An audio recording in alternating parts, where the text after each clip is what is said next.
السلام علیکم خواتین و حضرات، آج مرزا غالب کی جو غزل لے کر ہم آپ کی خدمت میں حاضر ہوئے ہیں اس کا پہلا شعر ہے، جس جا نسیم شانہ کشے زلف یار ہے، نافع دماغ آہوئے دشت تتار ہے۔ وہ یہ کہہ رہے ہیں، آپ نسیم تو آپ جانتے ہیں کہ ہوا کو کہتے ہیں، اور زلف یار محبوب کی زلفیں، اور شانہ کش کہتے ہیں کنگھی کرنے کو۔ تو وہ کہہ یہ رہے ہیں کہ جس جگہ نسیم جو ہے وہ محبوب کی کنگھی کر رہی ہے اور اس کے بالوں کو سنوار رہی ہے، اس میں مصروف ہے، وہاں صحرائے تتار کے آہو کا دماغ نافع بن گیا ہے۔ آہو کہتے ہیں ہرن کو، اور تتار ہم نے آپ کو بتایا کہ ایک صحرا کا نام ہے۔ نافع اس جمے و خون کو بھی کہتے ہیں جو آہو کے شکار کے بعد اس کی ناف میں جم جاتا ہے۔ تو عام دستور یہی ہے کہ شکار کرتے ہی ہرن کی ناف پکڑ کر اس پر ڈور باندھ دیتے ہیں تاکہ خون وہاں سے پھیلنے نہ پائے اور ایک جگہ جمع ہو کر جم جائے۔ تو جب نسیم نے یعنی ہوا نے محبوب کی زلفوں کو سنوارنا شروع کیا تو وہی خوشبو لے کر جو آہوئے دشت تتار کی تھی اس تک بھی پہنچ گئی۔ نتیجہ یہ نکلا کہ اس کی ناف کے بجائے دماغ نافع بن گیا۔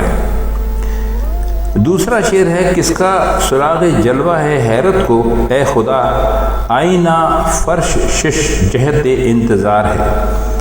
شش جہت کہتے ہیں 6 سمتوں کو، اور آئینہ تو آپ جانتے ہیں۔ تو وہ کہہ یہ رہے ہیں کہ حیرت جو ہے وہ کس جلوے کا کھوج کر رہی ہے، کس جلوے کو ڈھونڈ رہی ہے کہ یہ صورت پیدا ہو گئی ہے کہ اگر انتظار کو ایک ایسا عالم فرض کریں جس کی طرفیں عالم امکان کی طرح 6 ہوں، یعنی پورب، پچھم، اتر، دکن، اوپر، نیچے، تو اس کے فرش پر آئینہ ہی آئینہ بچھا ہوا ہے، یعنی وہ فرش جو ہے وہ پورے کا پورا مکمل سراسر آئینہ ہے۔ آئینہ ایک طرف حیرت کا مظہر ہے تو دوسری طرف انتظار کا۔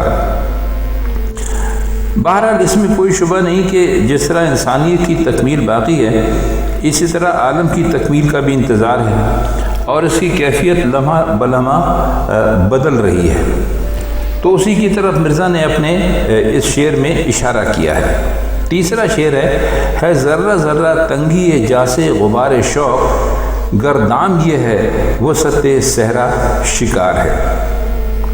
تنگی جا کا مطلب ہوتا ہے جگہ کی تنگی، اور غبار شوق کا مطلب ہوتا ہے، ہم آپ کو شاید پہلے بھی کئی مرتبہ بتا چکے ہیں، یعنی جو شوق، محبت، اس کی زیادتی۔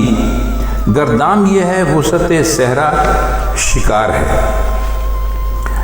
تو کہتے ہیں کہ میرے دل میں جو شوق کی، محبت کی، پیار کی، خاک اڑانے کا جو شوق جاگا ہوا ہے وہ صحرا کی تنگی کی وجہ سے پوری طرح ظاہر نہیں ہو سکا، اور پستے پستے ذرہ ذرہ ہو گیا۔ اگر میرے شوق کی یہ کیفیت باقی رہی تو ظاہر ہے کہ صحرا کی جو لمبائی چوڑائی ہے وہ اس جال میں آئی جائے گی، لیکن میرے شوق کی تسکین کا سامان کیا ہوگا؟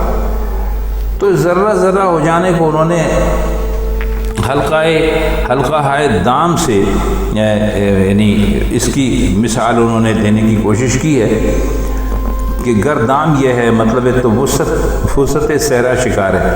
تو کہتے ہیں کہ ہم یہ جو ہے نا، یہ ذرہ ذرہ جو ہو جائے گا تو اس کو حلقہ دام سمجھیے ایک طرح سے۔ اگلا شعر ہے کہ دل مدعی و دیدہ بنا مدعا علیہ، نظارے کا مقدمہ پھر رو بکار ہے۔ مدعی تو آپ جانتے ہیں کہ جو مقدمہ لے کر جائے کسی کے سامنے، اور مدعا علیہ وہ کہ جس کے خلاف جو مقدمہ ہے وہ ظاہر کیا جائے، اور رو بکار جو ہے وہ کہتے ہیں پیشی، کسی کی عدالت میں پیش ہونے کو کہتے ہیں۔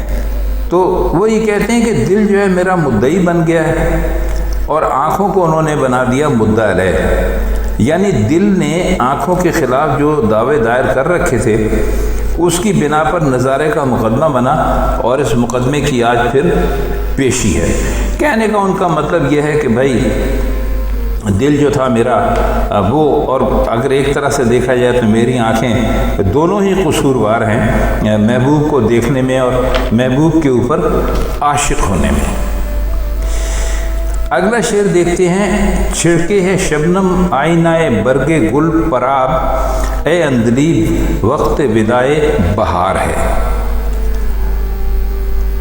آئینے پر پانی چھڑکنے کا مطلب ہوتا ہے، ایران میں اصل میں ایک پرانی رسم ہے کہ جب، یا اب بھی ہو یا تھی، کچھ کہا نہیں جا سکتا، لیکن بہرحال حوالہ وہیں کا ہے کہ جب مسافر سفر پر روانہ ہوتا ہے تو اس کی جو خیریت سے سلامتی کے لیے، واپسی کے لیے آئینے پر پانی جو ہے نا وہ چھڑکتے ہیں۔ تو کہنا ہی چاہ رہے ہیں کہ پھول کی پنکھڑی کے آئینے پر شبنم پانی چھڑک رہی ہے۔ اندلیب کہتے ہیں بلبل کو، تو اے بلبل یہ کیفیت دیکھ اور سمجھ لے کہ بہار کے رخصت ہونے کا وقت آ گیا ہے۔ ودائے بہار کا مطلب ہے کہ بہار کے رخصت ہونے کا وقت آ گیا ہے۔ پچاپ پڑی ہے وعدہ دلدار کی مجھے، وہ آئے یا نہ آئے پر یہاں انتظار ہے۔ پر بھی لکھتے ہیں، پا بھی لکھتے ہیں، لیکن وزن کے لیے اکثر شعراء پا لکھتے ہیں۔ جیسے پچا پڑی ہے وعدہ دلدار کی مجھے، وہ آئے یا نہ آئے پیا انتظار ہے۔ اب پچا پڑھنے کا مطلب یہ ہے اپنی بات نبھانا اور اس کا پاس کرنا، اور وعدہ دلدار کا تو مطلب ہے کہ جو محبوب نے جو وعدہ کیا تھا اس کے بارے میں کہہ رہے ہیں۔ تو کہہ یہ رہے ہیں کہ میرے لیے تو یہ مجبوری پیش آ گئی کہ محبوب نے آنے کا وعدہ کر لیا ہے، تو میں تو بہرحال اس کے وعدے کا پاس کروں گا، یعنی وہ آئے یا نہ آئے، اپنا وعدہ پورا کرے یا نہ کرے، میں اس کا انتظار ضرور کروں گا۔